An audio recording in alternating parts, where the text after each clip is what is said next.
weren't just a center on the football field. When you're here on GMFB, everything just seems to revolve around you. The producer's words, not mine. So let's do this. We're going to have a new segment, and we're going to call it Center of the Universe. You're going to break down your favorite offensive line plays, I understand, from all of NFL history. Okay, I mean, look, a few weeks ago, you guys gave me Pancake Power Hour.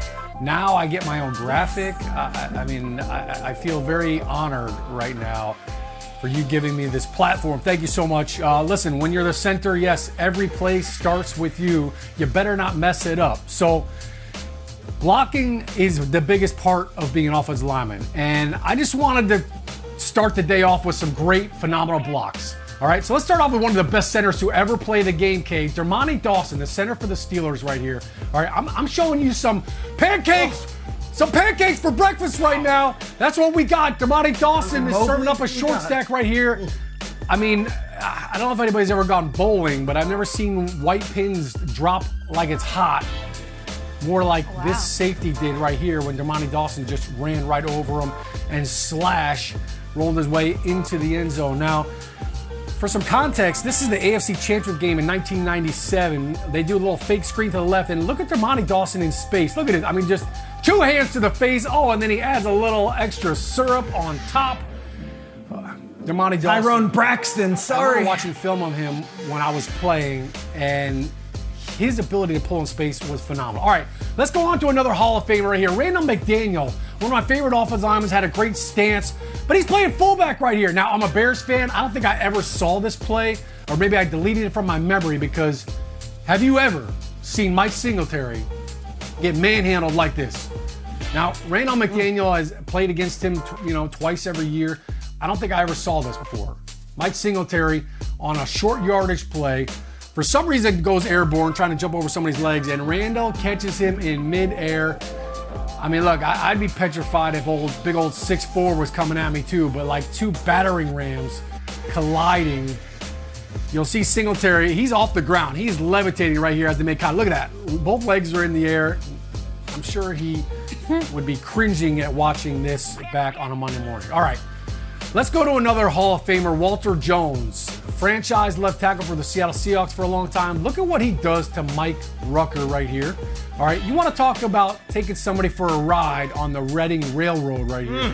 Walter Jones plants this guy at the 3-yard line after driving him 17 yards.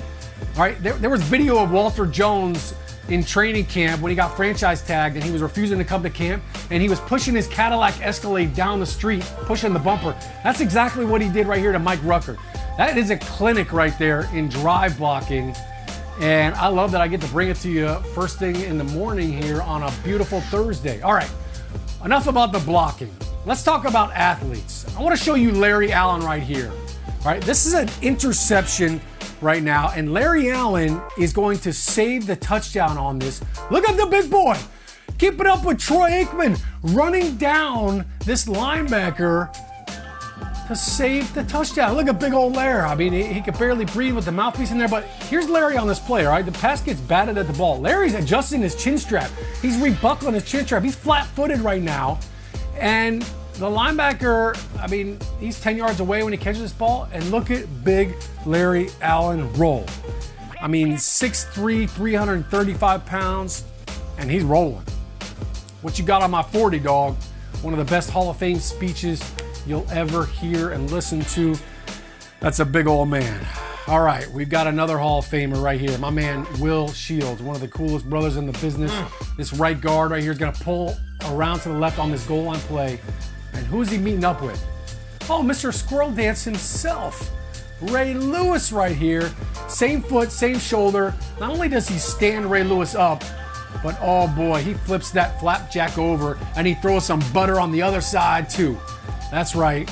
Putting Ray Lewis on his back, not many people can claim that in their repertoire.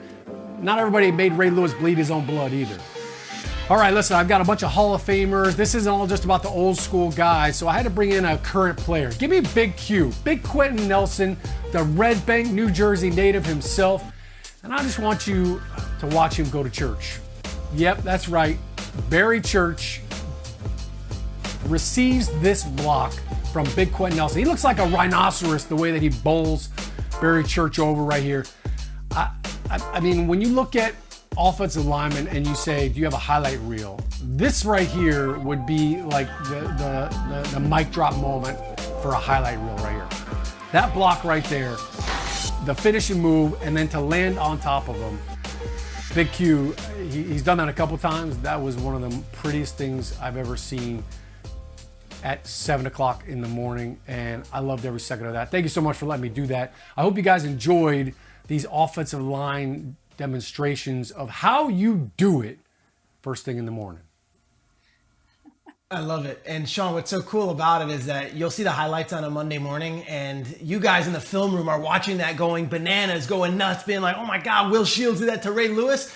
And us at home are like, what happened on the 3-yard touchdown pass that we got to someone else? You know what I mean? It's just, that's some offensive line play, and I know how much you guys appreciate that, and maybe the fans don't see it on first glance. Really quickly, a shout out to Matt Hamilton, the producer who helped put that together.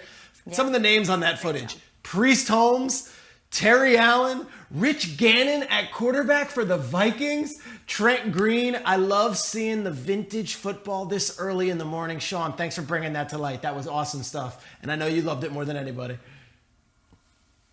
Shaun, I remember way back when Orlando Pace was up for the Heisman, and I was a Heisman voter then. Since then, they've actually taken my vote away. They told me I don't watch enough football. And I'm serious about that. But they sent to the voters a magnet that I had for the longest time. It was a pancake.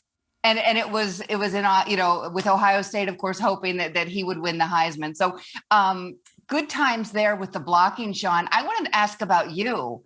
You had to have a great block in your career that you still think about. Do you have one? Was there a team you got or a player you got? Oh, great question. Yeah, we definitely had some good battles. There was one play down in Arizona that I'll never forget. It was a screenplay, and I don't know how, but some linebacker decided to dive, go horizontal on me, and I hit him, and he kind of like twirly bird, and it just looked really cool on film. But yeah, it was pretty much a weekly thing, Kim. Great answer. I don't know what I want to know more. I have a question. Go ahead. Sorry, Peter. Go ahead. My bad. I was just going to say quickly, Kim, I too had a Heisman vote once, and I was stripped of my Heisman vote as well. And I wasn't told that I don't watch enough football. What I was told was, you do NFL, you don't do college anymore. I took a lot of offense to that, Kim, but you and I both, the ex-Heisman voters, I think we're in a better place now. We're okay. We're all good. We're all good, Peter. Thank you. We're good. Who knew? I want to know, Kim, do they send you like a memo, a letter? Can you respond? Can you appeal? I have so many questions. I did make a phone call, but no, I only knew because I realized it had been a couple years since I was asked for a ballot. I didn't get one. Same. I just love that I don't watch enough football. I love this story. Shaun, even though you don't answer questions, you brought up all these Hall of Famers. Schrager was just talking about it. Who's the one O-lineman, hopefully you'll answer this one for me, that you just loved watching when you were growing up? More than everybody else. Well, Demonte Dawson was one of them. Growing up, to Schrager's point, it was kind of tough when you're young and you're trying to pay attention to the offensive line. You don't really understand it all. But when I was a player, Kay, in the offseason, there were some centers that I would watch in the offseason to see how they were doing. Olin Kreutz from the Chicago Bears, great. Kevin Mawai was one.